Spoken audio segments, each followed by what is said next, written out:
জানো তো, আমাদের ভাবনা চিন্তাগুলোই কিন্তু আমাদের মানসিকতার পরিচয় দেয়। আমার কি মনে হয় বলো তো, আমাদের অর্থ কম থাকুক, যোগ্যতা একটু কম হোক, কিন্তু আমাদের কথা, আমাদের আচরণ, ব্যবহার, মানসিকতা এগুলো যেন একটু সুন্দর আর মার্জনীয়ই হয়। একজন মানুষ হিসেবে এগুলোই তো আমাদের সবচেয়ে বড় সম্পদ, তাই না? আর ভালো করে খেয়াল করে দেখবে, মানুষের কাছ থেকে পাওয়ার সম্মানই হচ্ছে আমাদের সবচেয়ে বড় সম্পদ, যেটা ধন সম্পত্তি টাকা পয়সার ঊর্ধ্বে। যাই হোক, অনেক গল্প অনেক কথা হবে তোমাদের সঙ্গে। তার আগে চলো নিজের পরিচয়টা দিয়ে নিই। নমস্কার, কেমন আছো সবাই? আশা করছি সবাই ভালো আছো, আর আমরাও বেশ ভালো আছি। আমি রিমি। আজকে আমার আরও একটি নতুন ব্লগে তোমাদের সবাইকে অনেক অনেক স্বাগত জানাই। গলা ব্যথাটা একটু কমেছে জানো তো, কয়েকদিন বেশ চিন্তিত ছিলাম। তবে মাঝে মধ্যে রাত্রের দিকটাতে এত গলা ব্যথা করছে, আর করবি তো কর সেই মাঝরাতে করছে, তখন উঠেছে একটু গরম জল খাবো, তার উপায় নেই। যাই হোক, প্রত্যেক দিনের মতো আজকেরও ডিউটি শুরু হয়ে গিয়েছে। এই যে এখন একটু ভাত চাপিয়ে দিয়েছি। আজ প্রায় একটা মাস হলো বিট আমাদের ফ্রিজে রাখাই থাকে। আগে যখন বুঝতাম না, তখন আলু দিয়ে বিট দিয়ে ভাজা করতাম, আর সেই বেছে বেছে বিটগুলোই ফেলা যেত জানো। তবে এখন যেহেতু ওই যে একটু চালাকি করে খেতে শিখেছি, বিটটাকে গ্রেটারে গ্রেট করে নিয়ে ভাজা করি, তাতে করে না আমার ছেলে খুব সুন্দর বিট ভাজা দিয়ে ভাত খেয়ে নেয়। আর এখন থেকে না আমি এইভাবেই ভাবছি বিট ভাজা করব। শুধু আমার একার ভালো লাগে না, আমার বাড়ির পাশে একটা দিদিকে বলেছিলাম, সেও গতকালকে ভাজা করেছিল, দিয়ে আমাকে বলতে এসেছিলো জানো যে বিট ভাজা না ভীষণ ভালো খেলাম। আমারও শুনে বেশ ভালো লাগলো। আমি সেই বিয়েবাড়ি গিয়েছিলাম চাকদায়, ওদের ওখান থেকে খেয়ে এসেছিলাম এরকম বিট ভাজা। তারপর থেকে জানো, আমি যখন বাড়িতে বিট ভাজা করি ঠিক এরকমভাবেই বিটগুলো ভাজি। গতকালকে এই বিটগুলো আমি কেটে রেখে দিয়েছিলাম, আর মাছ তো ছিল ফ্রিজে, সেই মাছটাও আমি বার করে রেখেছিলাম। ফ্রিজে না গত দুদিন আমি ভাজা মাছ রেখেছি। একটা জিনিস খেয়াল করেছি, ফ্রিজের মাছ বলো কিংবা যে কোনো কিছুই বলো, স্বাদ কেমন যেন একটু অন্যরকম হয়ে যায়, পাল্টে যায়। ওদিকে রান্নাবান্না চাপিয়ে দিয়ে ঘরে চলে এলাম। আজকে বেশি কিছু রান্না করব না, আমি একা থাকতে তো বেশি কিছু রান্না করিও না। ওই শুধুমাত্র বিট ভাজা করব কালো জিরে আর কাঁচা লঙ্কা ফোড়ন দিয়ে, আর সেই সাথে করব আলু দিয়ে আর ঝিঙে দিয়ে মাছ দিয়ে ঝোল হালকা করে। তবে হালকা পাতলা ঝোল না, এই গরমে কিন্তু বেশ ভালো লাগে। আর কি বলো তো, গরমে সবচেয়ে বেশি ভালো লাগে হচ্ছে টক ডাল। তবে না, টক ডালটা এখন খাওয়ার আমি সাহস পাচ্ছি না, এমনিতেই খুব ব্যথা বেদনাতে ভুগছি কয়েকদিন। আর বাবার বাড়িতেও যাওয়া হচ্ছে না, যে কারণে ডাক্তারের কাছে গিয়ে ওষুধে নেওয়া হচ্ছে না। এই তো সামনে সিদ্ধেশ্বরী মেলা আছে, সেই সময় ভাবছি বাবার বাড়ি যাব। ছেলেটা সবেমাত্র স্কুলে ভর্তি হয়েছে, এখন যদি ঘন ঘন স্কুল কামাই করি, তাহলে এফেক্ট কিন্তু আমার ছেলের উপরেই পড়বে। সেই ভাবনা চিন্তা করে বাবার বাড়ি যাওয়া কিন্তু এক প্রকার বাদই দিয়ে দিয়েছি বলতে পারো। আর তার উপরে কী বলো তো, বাচ্চা কাচ্চা যদি বড় হয়ে যায় না, তখন নিজের সংসারের প্রতি একটা আলাদা টান চলে আসে, তখন বাবার বাড়ি গিয়ে আর ভালো লাগে না। আমি মাঝে একদিন কি দুদিনই বাবার বাড়ি থাকি এখন, তার বেশি আর থাকতে ভালো লাগে না, কেমন যেন মনটা ছটফট করে জানো। যাই হোক, এই মুহূর্তে ঝটপট করে কাজ করছি, কেন কি সোনাকে আমি স্কুলে দিয়ে চলে এসেছি। স্কুলে দিয়ে আসার পর যে 1 ঘন্টা আমি সময় পাই, সেই 1 ঘন্টার মধ্যে যাবতীয় কাজকর্ম কিন্তু সেরে নেওয়ার চেষ্টা করি। তারপর ছেলেকে নিয়ে স্কুল থেকে বাড়ি ফেরার পর ওকে খাওয়ানো থেকে শুরু করে স্নান করানো, তারপর তো দুপুর 12টায় ওকে পড়াতে আসে, ঘর দোর পরিষ্কার পরিচ্ছন্ন করে রাখা, এই সমস্ত কাজে এতটা ব্যস্ত হয়ে যায়, কখন যে 12টা, 12:30, 1টা, দেখতে দেখতে 3টে 4টে বেজে যায়, আমি খেয়ালই করতে পারি না জানো। আগে একটা সময় ছিল, যে সময় না সময় কাটতে চাইতো না, তবে এখন এত ব্যস্ততার মধ্যে দিন কাটে, এখন যে সময় কোথা দিয়ে ফুরুত করে পালিয়ে যায় আমরা বুঝতেও পারি না, টেরও পাই না। এটাই হচ্ছে জীবনের পরিবর্তন, আর প্রত্যেকটি পরিবর্তনের সঙ্গেই না আমাদের নিজেদেরকে কিন্তু একটু হলেও মানিয়ে গুছিয়ে নিতে হয়।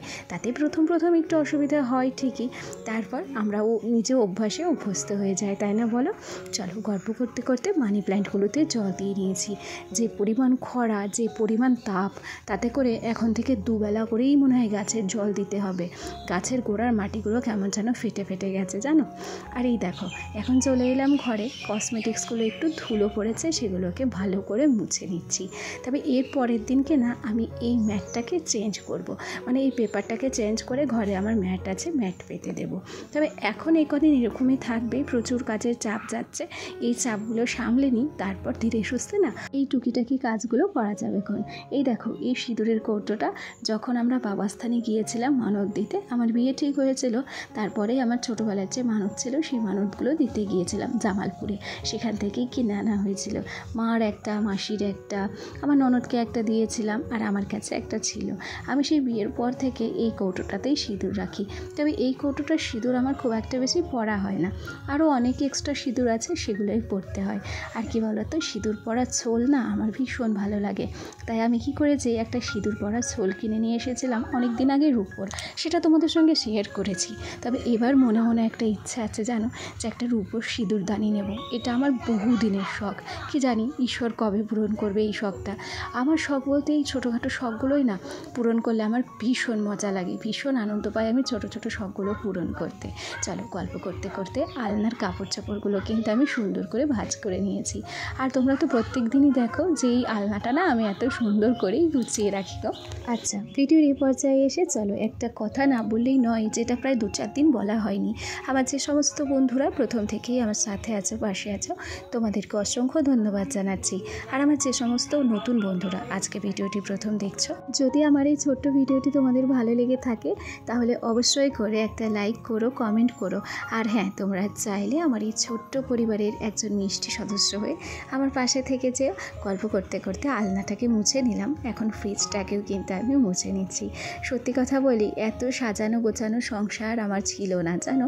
আমি যখন বিয়ের হয়ে আসি তখন শুধুমাত্র খাট, শোকেস আর আলনা, এই 3টে, আর ডাইনিং টেবিল বাবা দিয়েছিল বিয়েতে, সেইগুলো নিয়েই না সংসার পেতেছিলাম। যেখানে আমার আলমারিটাকে তোমরা দেখো, সেখানেও একটা তক্তা পাতা ছিল, টুকিটাকি জিনিসগুলো সেখানে সাজিয়ে রাখা ছিল। তারপর ধীরে সুস্থে একটা একটা করে জিনিস বাড়িয়েছি, শখের জিনিস নিয়েছি, ঘর সাজানোর জিনিস নিয়েছি।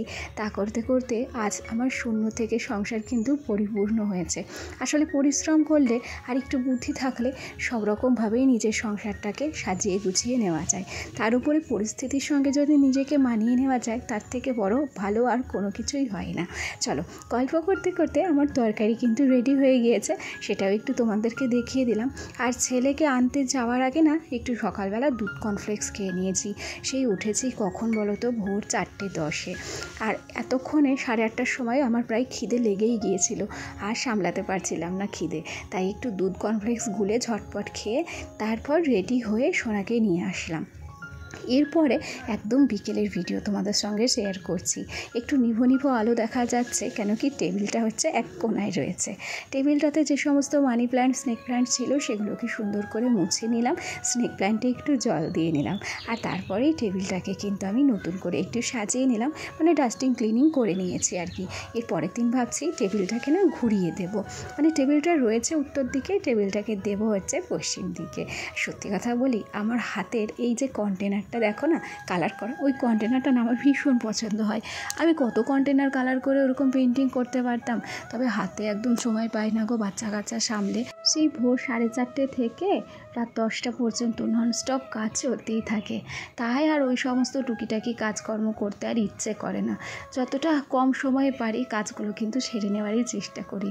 তার উপরে আমারও তো একটা শরীর, বড় নিজের শরীরকেও তো একটু যত্ন করার দরকার আছে। যাকে চলো, গল্প করতে করতে মোটামুটি ঘরের কাজ কমপ্লিট।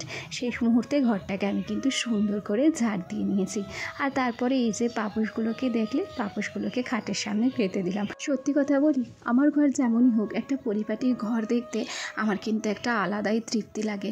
দেখো, ঘরটা গোছানোর পর মনে হচ্ছে কতই না শান্তি থাকবে এই ঘরের মধ্যে, কতটাই না শান্তি পাবো যখন বিছানাটা একটু শোবো, তাই না? চলো, আজকের ভিডিওটি তাহলে এখানেই শেষ করছি। ভিডিওটি ভালো লাগলে পাশে থেকো। আজ তবে আসি, টাটা সবাইকে।